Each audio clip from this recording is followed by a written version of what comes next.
ఆకాశవాణి ఇవాళ అంతర్జాతీయ చిత్రలేఖన దినోత్సవం డ్రాయింగ్ డే సందర్భంగా ఆంధ్రలయల కాలేజ్ విజయవాడ నుంచి assistant professor Shri N Sridhar గారితో ప్రత్యేక పరిచయ కార్యక్రమాన్ని వింటారు. పరిచయం చేస్తూ ఉన్నవారు రావుల సాయి గురీష్.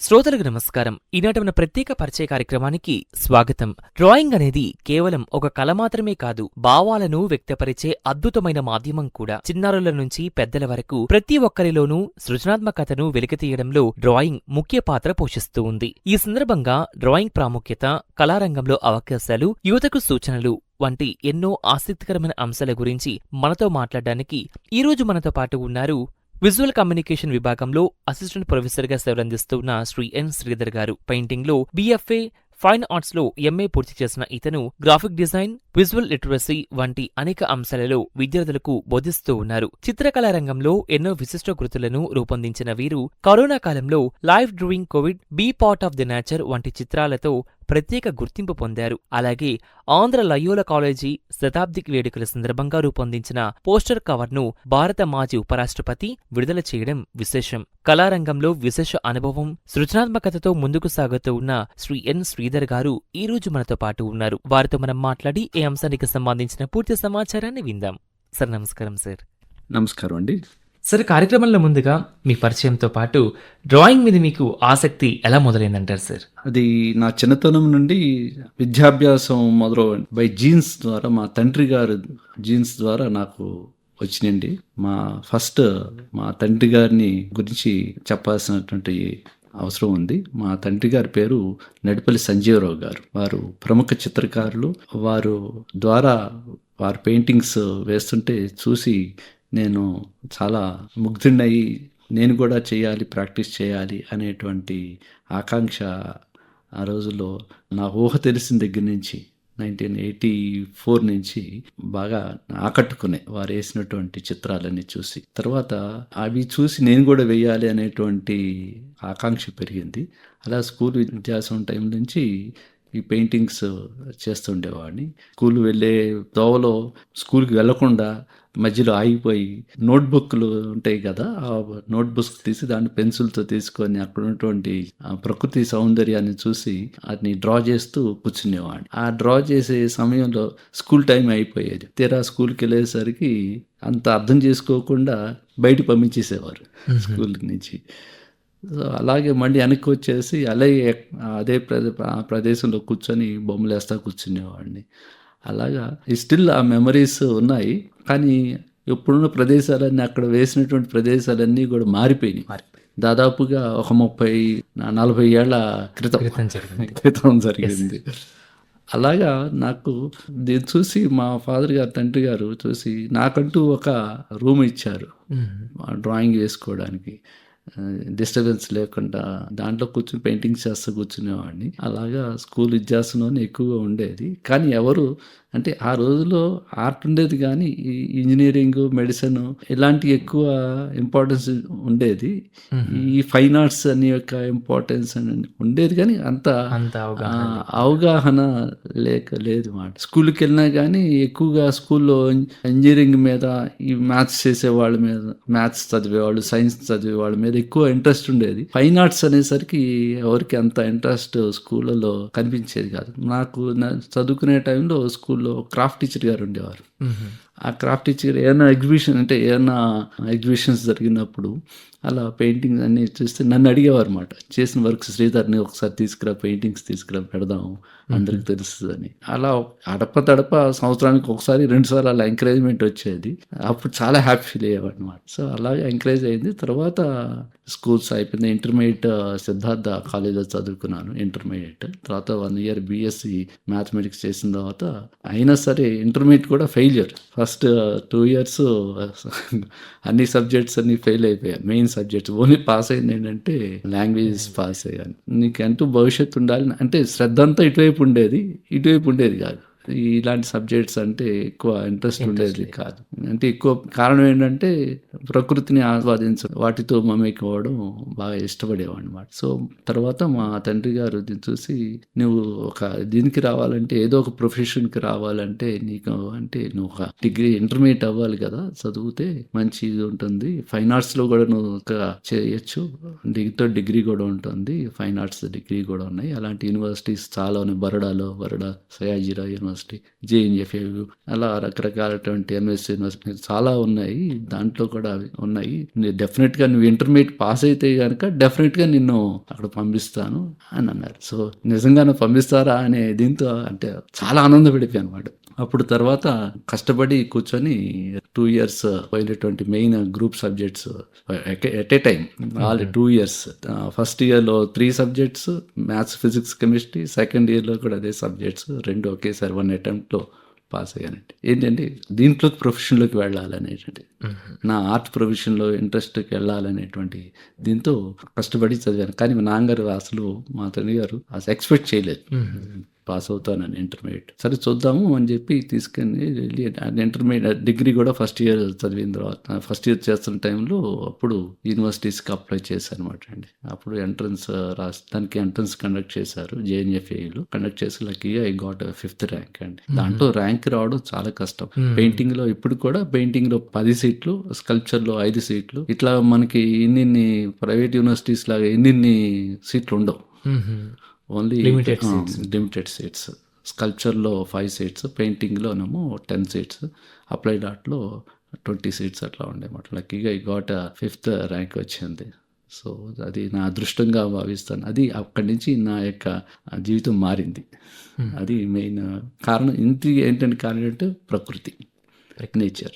దాన్ని కరెక్ట్గా నాకు ఇష్టమైన దానికి పంపించినట్టు మా తండ్రి గారికి చాలా రుణపడి ఉన్నాను. ఇప్పుడు ఉన్నటువంటి పిల్లలు యొక్క ఇంట్రెస్ట్ని కనుక్కొని తల్లిదండ్రులు అర్థం చేసుకొని వాళ్ళకి ఇంట్రెస్ట్ ఉన్నటువంటి సబ్జెక్టులో పంపిస్తే చాలా ఆనందపడతారు. సార్ మరి ఈరోజు మనం ఇంటర్నేషనల్ డ్రాయింగ్ డేని జరుపుకుంటున్నాం కదా సార్, సో దీనిపై మీ అభిప్రాయంతో పాటు ఈ రోజుకి ఒక ప్రాముఖ్యత ఏంటంటారు సార్? యాక్చువల్గా ఇంటర్నేషనల్ డ్రాయింగ్ డే అనేది మెయిన్ డ్రాయింగ్ యొక్క ఉద్దేశము, డ్రాయింగ్ యొక్క ప్రాముఖ్యత ఇది అందరికీ తెలవాలి అనే ఉద్దేశంతో 2008లో ఆన్లైన్ కమ్యూనిటీ అనేది స్టార్ట్ అయింది. ఆ ఆన్లైన్ కమ్యూనిటీ అనేది drawing space and artist around the world సంస్థ ద్వారా ఇది స్టార్ట్ అయింది 2008లో May 16th. అప్పటి నుంచి కూడా ప్రతి సంవత్సరము May 16th నుంచి ఈ కార్యక్రమాన్ని, ఈ డ్రాయింగ్ అనే దీన్ని అందరికీ చెరువులో ఉండాలి, దాని యొక్క ముఖ్య ఉద్దేశం తెలవాలి అనే ఉద్దేశంతో రకరకాలైనటువంటి కార్యక్రమాలు చేస్తూ వస్తున్నారు. పాతకాలంలో ఇవన్నీ లేవు, ఇన్ని డేస్ అనేది ప్రతిదానికి ఒక డే పెడుతున్నారు. ఒక మంచి ఉద్దేశం, చాలా మంచి ఉద్దేశం. కనీసం ఆ రోజైనా సరే దాని యొక్క ప్రాముఖ్యత తెలుసుకుంటారు అనే దీంతో ఉద్దేశంతో చేశారు. ఇది ఒక మంచి పరిణామం. సరే, అదేవిధంగా డ్రాయింగ్ అనేది మన జీవితంలో ఎలాంటి పాత్ర పోషిస్తుందంటారు? చాలా ముఖ్య పాత్రతో పోషిస్తుంది. డ్రాయింగ్ అనేది చేయడం వల్ల ఏంటంటే ఒక మానసిక ఆనందాన్ని, మానసిక ఉల్లాసాన్ని స్టెబిలైజ్ చేస్తుంది మన జీవితాన్ని. అది ఒక మనదంటూ చేయడం వల్ల అంటూ ఏది శాశ్వతం కాదు, జీవితంలో ఏది శాశ్వతం కాదు. మన ద్వారా, మనసు ద్వారా మనం ఒకసారి క్రియేట్ చేసేటటువంటి రేఖ ద్వారా, అంటే డ్రాయింగ్ అంటే రేఖ అంటారు, ఈ రేఖల ద్వారా మనం చేసి మనసులో ఉండే దాన్ని ఒక రూపాన్ని రేఖల ద్వారా రూపం ఇవ్వడం అనేది అది వచ్చేటువంటి ఆనందం అంతా ఇంత కాదండి. మనం అనుకున్నది చూపించడం అనేది అలా ఉండవంటే ప్రతిరోజు కూడా డ్రాయింగ్ నేను చెప్పాను. నేను కాలేజీలో చదువుకునేటప్పుడు మాస్టర్ గారు చెప్పారు అన్నమాట. ఆయన, నువ్వు ఏ రోజైతే డ్రాయింగ్ వేయడం మానేసావో ఆ రోజు నువ్వు చనిపోయిన వాడి లెక్క అన్నారు. అది ఇప్పటికీ కూడా మేము పాటిస్తాం. కనీసం ఒక 5-6 అట్లీస్ట్ 5 to 10 డ్రాయింగ్స్ రోజు ప్రాక్టీస్ చేస్తూ ఉంటాం. ఇప్పటికి కూడా స్కెచ్ బుక్ అంటారండి. అది మనం ఎప్పుడు కూడా మన యొక్క మార్గానికి కనెక్టివిటీ ఇస్తుంది. సరే, కానీ మనం ఈ రోజుల్లో చూస్తే కనుక ఈ రోజుల్లో పిల్లలకి డ్రాయింగ్ మీద ఆసక్తి అనేది తగ్గిందని చెప్పుకోవచ్చు కదా సార్. సో దాన్ని మీరేమంటారు సార్? అది పిల్లల యొక్క తప్పు కాదండి, మనం చేస్తున్న తప్పిదాలి. పిల్లలకి వాళ్ళు ఏం చెప్తే అది చేస్తారు పిల్లలు. అది డ్రాయింగ్ అనేది ఒక ఇంపార్టెన్స్ ని ప్రతి ఒక్కళ్ళు, తల్లిదండ్రులు, స్కూల్స్ ఎక్కువగా వాళ్ళు ఉండేది చిన్నపిల్లలు చిన్నపిల్లలు స్కూల్లో ఎక్కువ టైం ఉంటుంది. అలాగే సాయంత్రం వస్తే ఇంటికి వస్తారు. ఇంటి యొక్క ప్రాంగణంలో కూడా, పరిసరాల్లో కూడా ఆ యొక్క ఇది ఉంటే గనక అది చాలా వాడు మారతారు. ఇప్పుడు ప్రజెంట్ ఫోన్లు ఇస్తున్నాం. ఫోన్ బదులు ఒక డ్రాయింగ్ బుక్ ఇస్తే ఇది ఇట్లా చేస్తా ఉంటే మన అంటే ఇమిటేషన్ చేస్తారు పిల్లలు, చిన్నపిల్లలు. అది డామ్ షూర్. మనం ఏం చేస్తాం, తండ్రి ఏం చేస్తాడు, తల్లి ఏం చేస్తారు, అమ్మ ఏం చేస్తుందో అదే చేస్తారు పిల్లలు. అంటే చిన్నప్పటి నుంచి డ్రాయింగ్ నేర్పించడం చాలా ముఖ్యం అంటారు. చాలా అవసరం. డ్రాయింగ్ వేయడం వలన మూలం ఒకటి ఉంటుంది. ఆ మూలంకి తీసుకెళ్తే దాన్ని దృఢత్వం చేస్తుంది. ఆ దృఢత్వం చేయడం వల్ల ఒక సంకల్పం వస్తుంది. ఆ సంకల్పమే మనం నిలబడడానికి ఆస్కారం ఇస్తుంది. అంటే ఈ డ్రాయింగ్ అనేది ఆ యొక్క పిల్లల యొక్క మానసిక ఆరోగ్యం మీద కూడా ప్రభావం చూపుతుంది. డెఫినెట్ గా చూపిస్తుందండి, తప్పనిసరిగా చూపిస్తుంది. మానసిక అంటే ఇప్పుడు కూడా చెప్తున్నా కానీ డాక్టర్స్ కరోనా వచ్చినప్పుడు అందరూ కూడా all of the turn towards to learn the fine arts. కారణం ఏంటంటే రోగం అనేది మనసుకు సంబంధించిన అన్నారు. ఎప్పుడు మనసు కరెక్ట్గా ఉంటే ఏ రోగం దరిదారికి రాదు. అలాంటి మనసుని ఆహ్లాదపరిచేది ఫైన్ ఆర్ట్స్. దాంట్లో ఏ రోగం దగ్గరికి రాదు, ధైర్యాన్ని ఇస్తుంది. సార్ అంటే మీరు ఎక్కువగా ఎలాంటి డ్రాయింగ్స్ వేసేవాళ్ళు సార్? అంటే ఇప్పుడు డ్రాయింగ్ అనేది రకరకాలుగా ఉంటాయి. అంటే కళాకారుడు ఎప్పుడు కూడా ప్రకృతిని వాటిని చూసి ఇన్స్పైర్ అయ్యి చేస్తూ ఉంటారు. పర్టికులర్ టైంలో ఇది అని ఉండదు. తేనె తుమ్మిదలాగా ఎటు వెళ్తే అటు వెళ్తూ ఉంటాడు. ఏది అందంగా ఉంటే, ఏది ఇంపార్టెంట్ అయితే సమాజంలో చూసిన ఎన్నో రకాలైనటువంటి ఉంటాయి. వాటిని ప్రేరణ చెందుతాడు. ఆ ప్రేరణ చెంది దాన్ని చూసిన దాన్ని అది నాది అనుకుంటాడు. నాది అనే దాన్ని నేను ఇది చూపించాలి అనేది అనుకుంటాడు. ఫస్ట్ ఎవరికి చూపించకపోయినా తనకు తను చూసుకోవాలి అని అనుకుంటాడు. చూసింది నేను తిరిగి చూసుకోవడమే. ఇది తిరిగి క్యాన్వాస్ మీద చూసుకోవడమే. అసలైనటువంటి విజువల్ అనేది అసలైనటువంటి మనసులో ఉంటుంది. ఉన్నది లేనట్టుగా చేస్తారు, మాయ చేస్తూ ఉంటారు మెజిషియన్స్. Yes, exactly. మెజిషియన్ అది ఏదో పిక్చర్ ఉన్నది అంటే అది ఒక తలకాయ ప్రవేశం లాంటిది. మనసులో ఉన్న దాన్ని తిరిగి మరి చూపించడం అనేది ఒక తలకాయ ప్రవేశం. ఆ వేసే టైంలో కొన్ని సంవత్సరాలు పట్టొచ్చు, కొన్ని రోజులు పట్టొచ్చు, కొన్ని నిమిషాలు పట్టొచ్చు. ఆ టైం వరకు కూడా దీంట్లోనే ఉంటాడు. దీంట్లో ప్రపంచం ఏమైపోయినా పర్వాలేదు, వాడి లోకంలో ఉంటారు. టచ్ మీద అంటే ఉంటారు, కానీ అది మెయిన్ వాళ్ళు చేస్తున్నటువంటి చిత్రం మీదే ఉంటుంది ధ్యాస అయ్యేంత వరకు. సో అలాగా రకరకాలైనటువంటి సన్నివేశాలు తీసుకుంటూ ఉంటారు. సమాజానికి పనికొచ్చేవి రకరకాలైనటువంటి శైలులు ఉంటాయి. అవన్నీ తీసుకొని చేస్తూ ఉంటారు. Best example Pablo Picasso. మన ఎగ్జాంపుల్ తీసుకుంటే blue period and pink period అని ఉంటుంది. Blue period and pink period. Blue period లో ఆయనకు డియరెస్ట్ ఫ్రెండ్ చనిపోతారు. చనిపోవడం వలన చాలా డిప్రెషన్కి వెళ్తారు. దాంట్లో ఆ డిప్రెషన్ ఎన్నో పెయింటింగ్స్ చేశారన్నమాట. దీంట్లో చేసిన అన్నీ కూడా బ్లూ కలర్ ఎక్కువ ఉంటుంది. ఎందుకని ఆర్ట్ క్రిటిక్స్ అందరూ ఎందుకు ఎక్కువ యూజ్ చేశారంటే it least blue is least depression కని అనమాట. ఆ పీరియడ్ కొంతకాలం ఉంటుంది. మనం కొంత టైం ఏదైనా సరే దాని యొక్క ప్రభావం కొంత కాలం ఉంటుంది. తర్వాత అది పరిమితంగా ఉండదు, అది టెంపరీ, మళ్ళీ వ్యానిష్ అయిపోతుంది. ఇప్పుడు మనం నచ్చిన వాళ్ళు చనిపోయారు అనుకోండి, ఒక 2 ఏళ్ళు 4 రోజులు ఏడుస్తాం, మళ్ళీ 5 రోజులు మళ్ళీ మామూలు స్టేజ్కి. అట్లాగే వీడు కూడా ఆర్టిస్ట్ కూడా చూసిన దాన్ని ప్రభావితం అయ్యి దాని మీద ఉండిపోయి అది అయ్యేంత వరకు అట్లాగా ఉంటాడు. మళ్ళీ వేరే దానికి. నెక్స్ట్ జాయ్ పీరియడ్ అని వచ్చింది. దాంట్లో అన్ని పింక్ కలర్ యూజ్ చేశాడు. Pink represent Joy. అట్లా బ్లూ పీరియడ్, జాయ్. అట్లాగా చూస్తే మనం ఒక ఆర్టిస్ట్ యొక్క పెయింటింగ్స్ చూస్తే అన్ని దగ్గర పెట్టి చూస్తే రకరకాలుగా ఉంటాయి. అన్ని ఒక్కొక్కటి ఒక్కోలాగా ఉంటుంది. సార్ అంటే మనం ఇప్పుడు ఈ మోడర్న్ డేస్ లో ఉన్నాం కాబట్టి మనకి ఇక్కడ డిజిటల్ డ్రాయింగ్, అదే విధంగా ట్రెడిషనల్ డ్రాయింగ్, ఈ రెండింటి తేడా కానీ చూస్తే కనుక సో ఆ వ్యత్యాసాలు ఎలా ఉంటాయంటారు? చాలా ఉంది వ్యత్యాసం. ఇప్పుడు అన్ని డిజిటాలిటీ అనేది అది లేటెస్ట్ వచ్చినటువంటి మార్పు. ఎప్పుడు టెక్నాలజీ మారుతూ ఉంటుంది. ఇదివరకు పాతకాలంలో ఓల్డెన్ డేస్లో కేవ్ ఆర్ట్ అని ఉండే. కేవ్ పీరియడ్, మెసోటోమియా టైంలోను, తర్వాత ఆల్ట్రమీరా, అట్లాగే రకరకాలైనటువంటి కేవ్స్ ఉన్నాయండి. దాంట్లో చూస్తే ఆది మానవులు ఎన్నో రకాల కుట్టి చిత్రాలు అంటే లైన్ డ్రాయింగ్స్ వేశారు. ఇప్పుడు ఉన్నటువంటి టెక్నాలజీ ఎలా వేశారే అంటే బోన్ తీసుకొని ఆ బోన్ మ్యారో తినేసిన తర్వాత ఆ బోన్ లోంచి ఈ న్యాచురల్ కలర్స్ తీసుకుని నోట్లో వేసుకొని బోన్ ద్వారా స్ప్రింకిల్ చేసేవారు ఆ వాల్స్ మీద. ఇప్పటికీ చెక్కు చెదరకుండా అలాగే ఉన్నాయి. ఎన్నో రకమైనటువంటి చిత్రాలు అన్ని ప్రకృతికి సంబంధించిన జంతువులు, మనుషులు ఎలా వాళ్ళు ఆ రోజులు అలా వేయకపోతే మనకి అలా ఉన్నారని తెలిసేది కాదు. తెలియజేసింది ఆర్టిస్ట్. అది చేయకపోతే మనకు తెలిసేదే కాదు. అలాంటి గొప్ప చిత్రం ఆ కాలంలో అట్లా వేశారు. తర్వాత పేపర్ వచ్చింది, పాపిరస్, ఈజిప్షియన్ పీరియడ్ లో. అట్లాగే స్క్రైబ్స్ మెయిన్ దాంట్లో ఎన్నో రకమైనటువంటి డెడ్ ఆఫ్ డెనీ పేపర్ ఎన్నో దాని మీద ఎన్నో చిత్రాలు వేశారు. డెడ్ సీ స్క్రాల్స్ అని, డెడ్ సీ స్క్రాల్స్, అలాగే ఎన్నో. తర్వాత క్యాన్వాస్ వచ్చింది.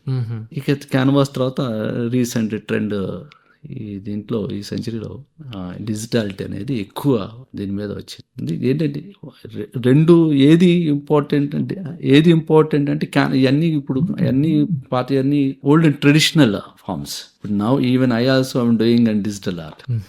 ఎప్పటికప్పుడు అడాప్ట్ చేసుకోవాలి, టెక్నాలజీ పాటు మనం పరిగెత్తాలి. రెండు అవసరము. కానీ ఎక్కువగా ఏది ఎక్కువ ప్రాముఖ్యత అంటే మనం చేత్తో నిజంగా కాగితం మీద వేసినప్పుడే దాని యొక్క ఆనందాన్ని ఎక్కువ ఆస్వాదిస్తాం. నిజం ఏంటంటే దీంట్లో డిజిటల్ కలర్ డైరెక్ట్గా తీసుకోలేము, డైరెక్ట్ కలర్తో ఇంటరాక్ట్ కాలేము, డైరెక్ట్ పెన్సిల్తో దాని యొక్క అనుభూతి పొందలేము. డిజిటల్లో అది ఉండదు, ఆ అనుభూతి ఉండదు. నిజంగా పెయింటింగ్ ట్రెడిషనల్ లో అయితే మనమే చాలా ఆనందాన్ని అనుభవించవచ్చు. Yes sir. సార్ అంటే ఇప్పుడు డ్రాయింగ్ లో నైపుణ్యం పెంపొందించుకోవడానికి ప్రారంభ స్థాయి విద్యార్థులకి మీరు ఏం చెప్పాలనుకుంటున్నారు, అండ్ వీళ్ళు ప్రాక్టీస్ అనేది ఎట్లా స్టార్ట్ చేయాలంటారు? ప్రారంభ దిశలో విద్యార్థులకి మెయిన్గా అవసరమైనటువంటిది మనం ప్రకృతిని ప్రేమించడం, చుట్టూతున్న వాటిని, ప్రకృతిలోని ప్రతి ఎలిమెంట్ యొక్క అనుబంధాన్ని మనం తెలుసుకోవాలి. అడవిలో పశుపక్షాదులు నిజంగా మనం ఒకసారి అనిపిస్తుంది మనం ఎక్కడ బతుకుతున్నాం అనేది. నిజంగా చెప్పాలంటే అడవిలో ఉన్నటువంటి జీవరాశులు నిజమైనటువంటి బతుకుతున్నాయి. మనం మనుషులు అలా అడవిలో ఎవరికి అనేవారు, అడవి మనిషిలా తయారయ్యేవని.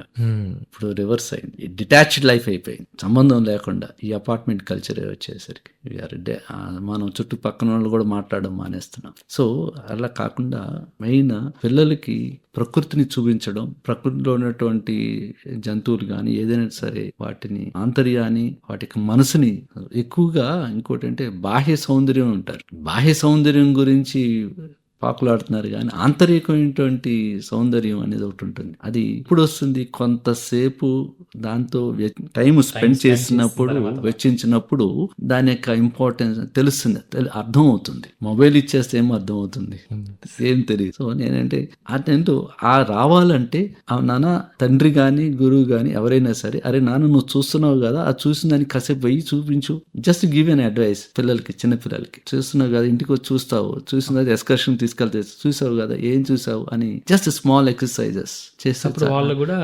రీఇమాజినేషన్ చేసుకుంటారు. ఆ రీఇమాజినేషన్ అనేది అక్కడ స్ట్రాంగ్ ఇది అనమాట. లేకపోతే మిస్ అయిపోతుంది. పాత దాంట్లో బ్రెయిన్ ఎన్నో స్టోర్ చేసుకుంటూ ఉంటుంది, అది మిస్ అయిపోయి దాంట్లో పోతుంది. రీఇమాజినేషన్ తీసుకొని మనం ఎప్పుడైతే పేపర్ అదే అంటారు 4-5 సార్లు రాయరా అంటారు. రాయడం చదువు రాయి అంటారు. రాయడం మన ఏంటంటే అంటే రాయడం గీతే, రాసేది గీతే, టెక్స్ట్ కూడా కాంబినేషన్ ఆఫ్ లైన్స్. దానివల్ల ఏమంటే మళ్ళీ తిరిగి అది ఎప్పుడైతే మనం తిరిగి చేస్తామో అది మనసుకి వెళ్తుంది, బ్రెయిన్ నోట్ అవుతుంది అనమాట. కేవలం చూడడం ద్వారా అది వైప్ అవుట్ అయిపోతుంది, కొంతకాలం ఉంటుంది, వైప్ అవుట్ అవుతుంది. మళ్ళీ తిరిగి వేయడం వల్ల ఏమవుతుందంటే జీవితాంతం గుర్తుంటుంది. అలాంటి ఎక్సర్సైజ్ చేస్తే చాలా మంది. చూడండి, మమ్మీ పిల్లలు, చిన్నపిల్లలు కూడా మీ మమ్మీ ఎలా ఉంటారు, బొమ్మ ఏరా అంటే అలా చూపిస్తారు. మమ్మీ డాడీ ఎలా ఉంటారు, గ్రాండ్ ఫాదర్ ఎలా చక్కగా వేస్తారు. నాకు వండర్ అనిపిస్తుంది. చిన్నపిల్లల వరకు ఒక 6th క్లాస్ వరకు డ్రాయింగ్ ఎట్టగొట్ట కష్టపడి పేరెంట్స్ నేర్పిస్తారు. తర్వాత ఏమవుద్దో 10th వచ్చేసరికి 11th వచ్చేసరికి మా ఎంకరేజ్మెంట్ ఉండదు. ఎందుకని ఉండదు అనేది పెద్ద క్వశ్చన్. దానికి కనెక్టివిటీ ఉంది. ఎప్పుడో నేను చిన్నప్పుడు వేసేవాడిని సార్, ఇప్పుడు ఎందుకు వేయట్లేదు, ఎందుకు వేయట్లేదు, అది దానికి ఇంపార్టెన్స్ ఇస్తే డాక్టర్ల దగ్గర వెళ్ళాల్సిన అవసరం లేదు, మనసు ప్రశాంతంగా ఉంటుంది. సార్ అంటే మనం చూస్తే కనుక మీరు ఎన్నో కళలను వేసుంటారు కదా సార్. సో వాటిలో మీకు బాగా ఇష్టమైన కళ అంటే ఏంది, అండ్ మీకు ఇన్స్పిరేషన్గా నిలిచిన కళాకారులు ఎవరు సార్? నాకు స్టార్టింగ్లో నేను డ్రాయింగ్ చెప్పిన విద్యార్థుల టైంలో అంతకుముందు అసలు కళ అంటే ఏంటి అనేది తెలియదు. ఇంతమంది కళాకారులు ఉంటారా, పాబ్లో పికాసో నాకుంటా, లియోనో డావిన్సీ ఉంటారు అనేది తెలియదు. నేను ఈ విద్యాభ్యాసం, ఈ కళలో విద్యాభ్యాసం చేసినప్పుడు చూస్తుంటే అసలు వాళ్ళు చేసినటువంటి పరిశీలనలు కానీ చాలా అద్భుతాలు కానీ చాలా ఇన్స్పైర్ చేసినాయి. లియోనో డావిన్సీ గారు వేసినటువంటి, అలాగే మైకెల్ యాంగ్లో వారి సిస్టైన్ చాపెల్లో వేసినటువంటి పెయింటింగ్స్ కానీ, అలాగే రెంబ్రాండ్ వ్యాన్ రిచెన్, వీళ్ళందరూ పాశ్చాత్య చిత్రకారులు. అలాగే మన ఇండియాలోనూ చాలా గొప్ప ఆర్టిస్ట్ రాజా రవివర్మ గారు. ఒక్కొక్కరిది ఒక్కొక్క శైలి ఉంది. అలాగే రాజమండ్రిలో ఇంకొక ఆర్టిస్ట్ ఉన్నారు, దామెల రామారావు గారు. నిజంగా ఎవరు ఆయన్ని గుర్తు తెచ్చుకోవట్లేదు. దామెల రామారావు గారు ఆ రోజులోనే పాశ్చాత్య శైలిలో మన ఇండియన్ ఆర్ట్ని తీసుకొని, ఇండియన్ స్టైల్ని తీసుకొని దాని ప్రాముఖ్యత చూపించారు. డ్రాయింగ్ అంటున్నాం కదా, మనం ఇవాళ అటువంటి విషయం అనేది డ్రాయింగ్ గురించి మాట్లాడుకుంటున్నాం. మనం భారతదేశము అలాగే చైనీస్ వీళ్ళిద్దరూ రేఖను బేస్ చేసుకొని చిత్రాలు వేయడంలో ప్రాముఖ్యత చెందాం.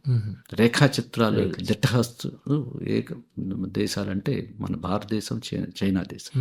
రేఖ బేస్డ్ పట్టుతో ఉన్నటువంటి రేఖ వేరు, మాస్ వేరు. పాశ్చాత్య చిత్రకారులు అంటే అంత మాస్ ఉండదు, లైన్ ఎక్కడ కనబడుతుంది, రేఖను ఎక్కడ చూసినా రేఖ కనబడుతుంది. అంతా కూడా మసిపూసినట్టు, అంటే డెప్త్ కలర్, ఫ్లాట్ కలర్ అలా ఉంటే అవుట్లైన్ అనేది ఉండదు. ఒక దాంట్లో గ్రడేషన్ అన్నీ ఉంటాయి, కలర్లో గ్రడేషన్ చూపించడం అలా ఉంటాయి. కానీ మనకు వచ్చేసరికి రేఖ ప్రాముఖ్యత ఇచ్చినటువంటి దీంట్లో దామిల రామారావు గారు, అలాగే అడవి బాపిరాజు గారు, అలాగే కలకత్తా శాంతినికేతన్లో ఉన్నటువంటి ఎన్నో కొంతమంది, నందలాల్ బోస్, రవీంద్రనాథ్ ఠాగూర్, వీళ్ళందరూ కూడా ఎన్నో అంటే మన రేఖను బేస్ చేసుకొని, డ్రాయింగ్ని బేస్ చేసుకొని ఎక్కువ ఇంపార్టెన్స్ ఇచ్చి ఉన్నటువంటి, ఆల్మోస్ట్ ఇప్పుడు టర్న్ అప్ అయిపోయింది.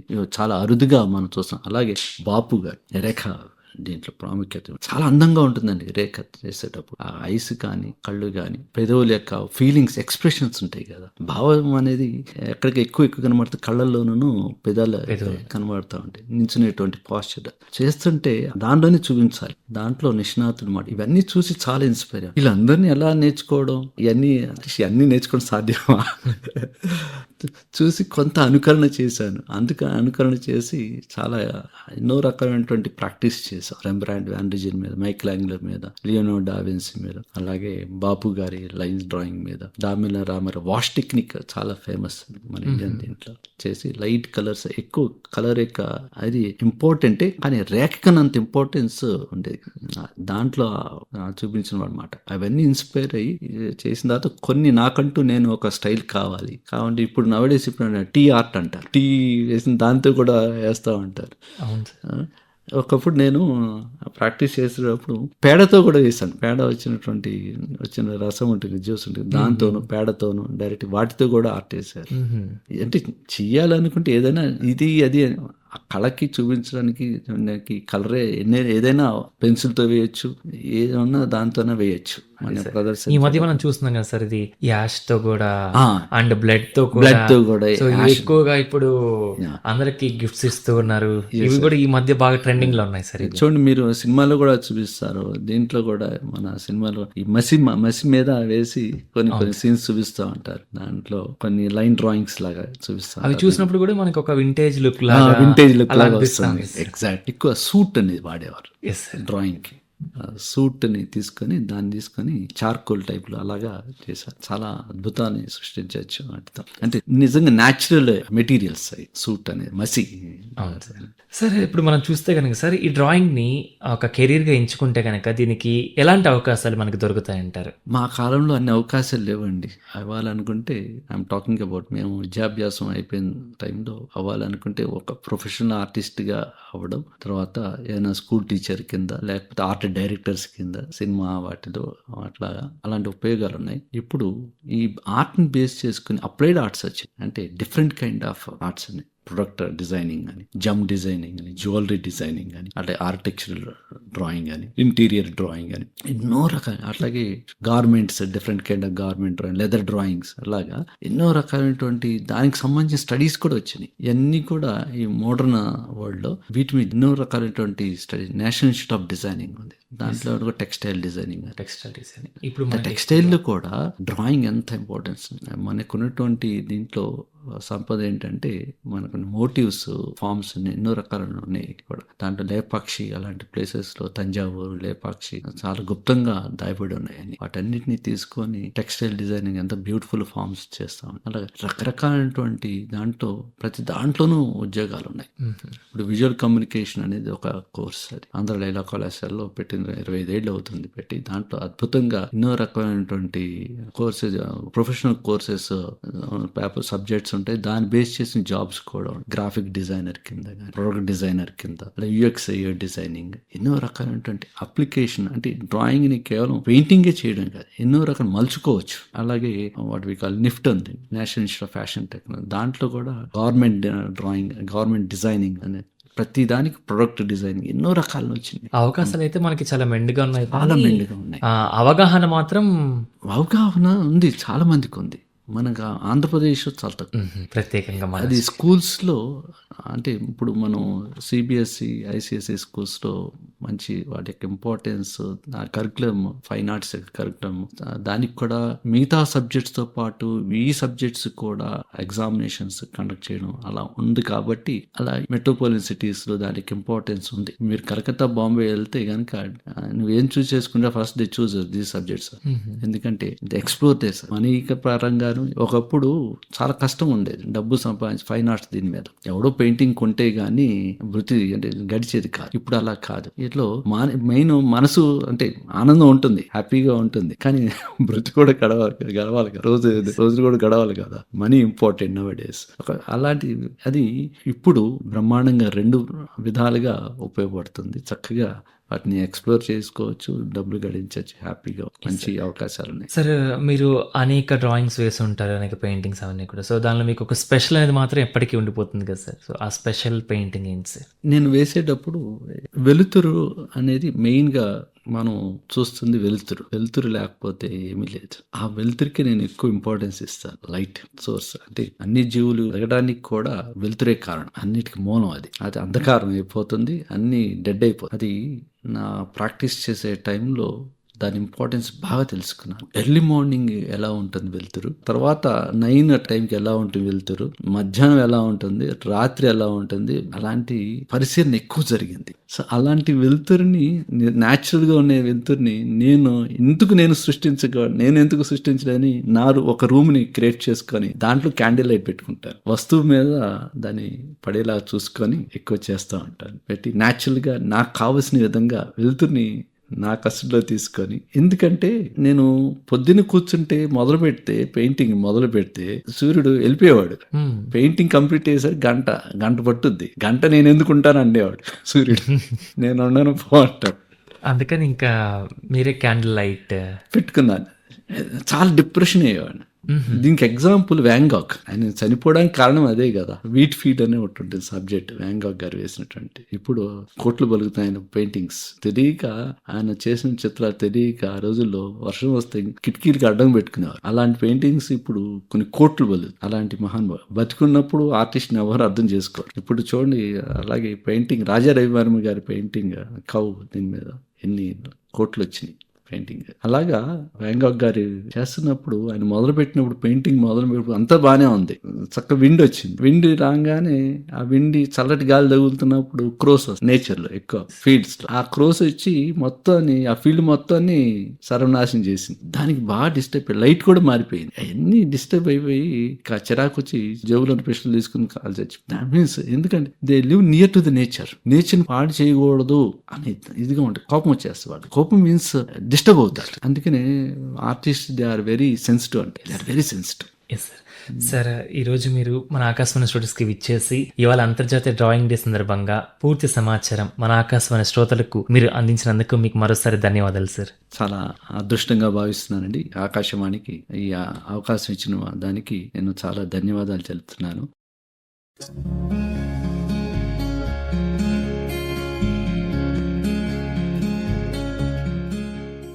ఇంతవరకు ఇవాళ అంతర్జాతీయ చిత్రలేఖన దినోత్సవం డ్రాయింగ్ డే సందర్భంగా Andhra royal college visual communication department assistant professor Shri N Sridhar గారితో ప్రత్యేక పరిచయ కార్యక్రమాన్ని విన్నారు. పరిచయం చేసిన వారు రావుల సాయి గురీష్. ఈ కార్యక్రమాన్ని మీరు మరలా వినాలనుకుంటే ఆకాశవాణి విజయవాడ ప్రాంతీయ వార్తా విభాగం యూట్యూబ్ ఛానల్ ఆకాశవాణి న్యూస్ విజయవాడలో వీక్షించగలరు. ఈ కార్యక్రమం ప్రాంతీయ వార్తా విభాగం ఆకాశవాణి విజయవాడ కేంద్ర సమర్పణ.